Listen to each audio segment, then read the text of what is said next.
The kids were asleep in their rooms across the hall by Monday night. Lynn and Matt were sitting next to each other in bed with their pillows pushed up against each other.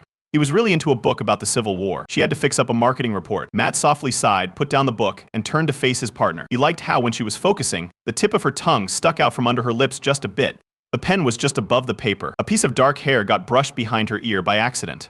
"Lenny," she said without looking up. Just as Matt was about to leave, she turned around to look at him. "Do you love him?" Len stopped moving and turned a little pale. She just looked at him. She couldn't bring herself to lie or play this game. Matt should have had more. She said no. "Is it only about sex?" "Matt?" She tried to look into his eyes. She then looked at the sheet of paper in her lap. "I agree that it's all about sex. Dancing and then having sex." He said, "I see," he told her. "I think I'd like you to sleep in the guest room." His voice stayed calm and quiet. She said yes and got out of bed, putting her feet in her boots. She reached for the robe on the chair. "Unless you had sex with him in this bed. I will never sleep in it again if you did that." She told me I didn't do that. What she meant to say. What makes you think I'd be able to do that? In this case, though, that would be funny. Matt turned off the lamp on the table, put his head on the pillow, and turned his back on her without saying a word. Lynn looked at him for a moment, pain making her face tense. After leaving the room quietly, she shut the door behind her. When Matt got home from work on Friday night, the house smelled great. After he hung up his coat, Lynn smiled and came out of the kitchen to meet him. She didn't dare get close, though. She had on one of her pretty aprons that she always wore when people came over. They are having dinner at the Frankels with Beth and Jason. She made an effort to smile as she said, "I chose to cook us something tasty today." Matt took a look into the kitchen. The table had their best plates and two of their best wine glasses on top of a tablecloth. Napkins made of cloth and silver rings were there. Matt said, "Yes, it has a nice smell. I'll go wash my hands and come down in a few minutes." When he returned, Lynn was just bringing food from the kitchen. She served each of them a portion of fried chicken, along with potatoes and green beans. On one side, there was a salad with orange slices in a beautiful bowl.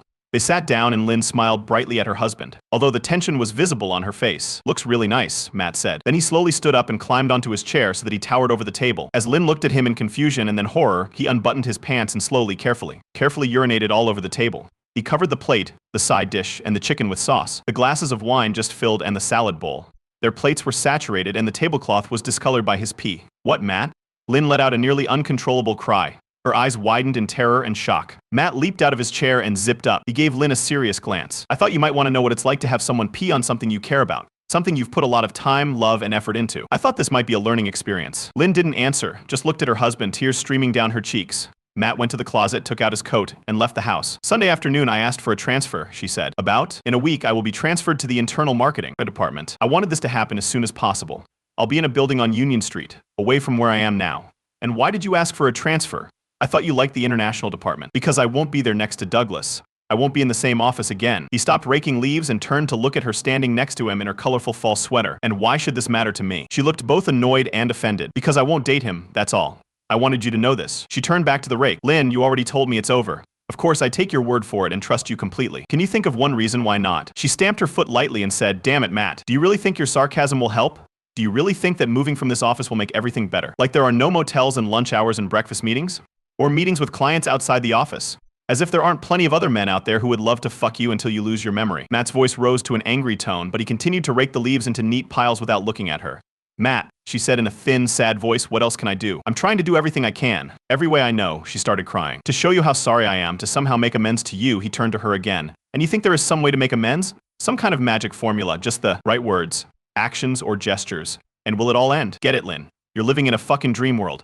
He turned away again, returning to his rake. Monday evening, Lynn heard footsteps along the corridor, and then Beth's head appeared in the doorway, sleepy and confused. "Mommy, is that why you slept in the guest room?" Although she was almost 6 years old, she still spoke with a slight breathiness, especially when she got tired. "I stayed late at work, honey, and I'm here so as not to disturb Dad. Did you have a bad dream?" Beth nodded solemnly and Lynn jumped off the bed to hug her. "Lie with me, Betty. You and Big Bear." She put her daughter and the bear cub with her under the blanket and lay down next to her. 5 minutes later, Beth was fast asleep again, and Lynn carefully picked her and the bear up in her arms and carried them to Beth's room. On the way to the guest bedroom, she suddenly changed her mind and headed to the master bedroom. The door was a few centimeters open and the room was dark. Lynn paused, trying to find the right words, but was stopped by an unexpected sound. It was crying. He was crying quietly, probably into his pillow. Lynn stood there, listening, then slowly turned away and walked back down the hallway to the guest bedroom. Wednesday morning, every day it became easier and easier to sit in the office and work, to concentrate on what needed to be done. His thoughts still wandered into painful distances, but not so often and not for so long.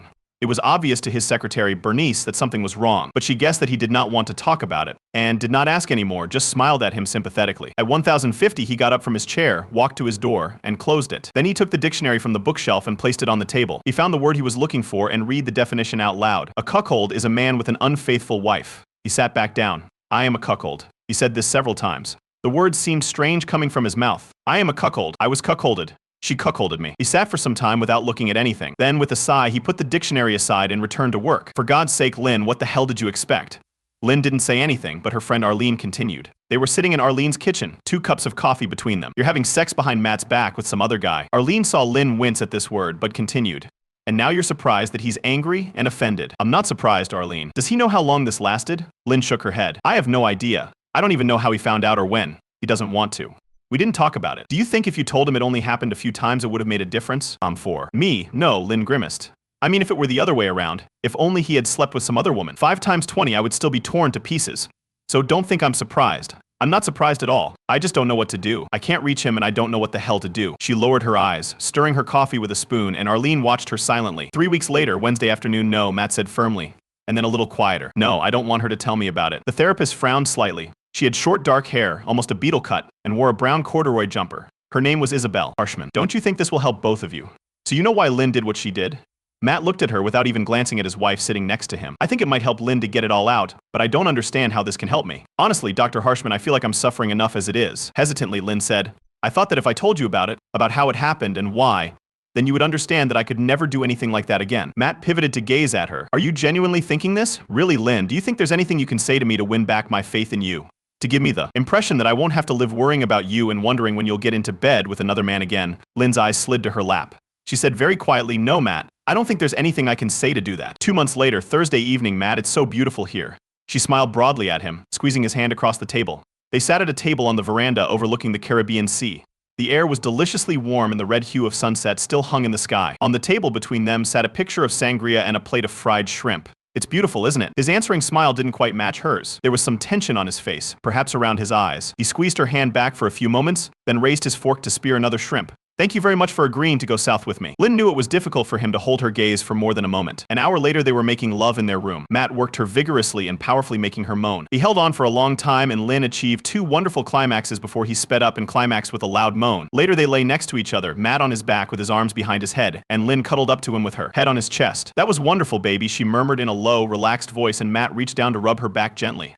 She seemed almost to fall asleep, but then she raised her head to look at him and said, It's not that I don't like it, but lately it seems like every time we make love, you take me from behind. She giggled. Are you making me your bitch? She asked playfully. Matt looked at her, his brow furrowing slightly. He sighed. When we do it in the missionary position, he turned away. I watch your face, your expression, and I can't stop seeing you with him. Imagining you looking up at him is just Matt didn't finish his sentence. They lay still and Lynn suddenly felt a chill. A few minutes later, Matt stood up, pulled on shorts and a t-shirt, put on sandals and left the room.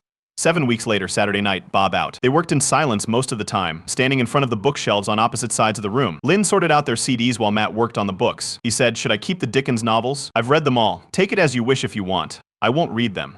She pulled out another handful of CDs and placed Matt's on the small pile next to her. Then she turned and looked at him. She watched the muscles of his back move. Under his t-shirt, how his every movement was smooth and precise. It was all so familiar that tears welled up in her eyes. In a low voice, she said, You know, this is not what I want. I never wanted this. Matt froze for a moment, but didn't turn around. He held back his answer and returned to his books. He didn't need words. They both knew what he would say. 5 weeks later, Sunday evening, Mommy, Beth and Jason shouted as they jumped out of Matt's car and ran into the house to hug her. Their overnight bags left abandoned on the ground. Both started talking at once. They told her about the zoo, that giraffes were their favorites. They have such long necks, and that Dad bought each of them cotton candy. Then once they were done with their greetings, they ran past her into the living room and turned on the TV. Matt smiled as he walked towards the house carrying the bags the kids had abandoned. Lynn smiled back. Looks like you like the zoo. I couldn't figure out whether they were delighted or horrified. We came very close to the giraffes. They towered over the wall directly above our heads, and they also liked the giant turtles. It was a good day. They chatted for another minute or two.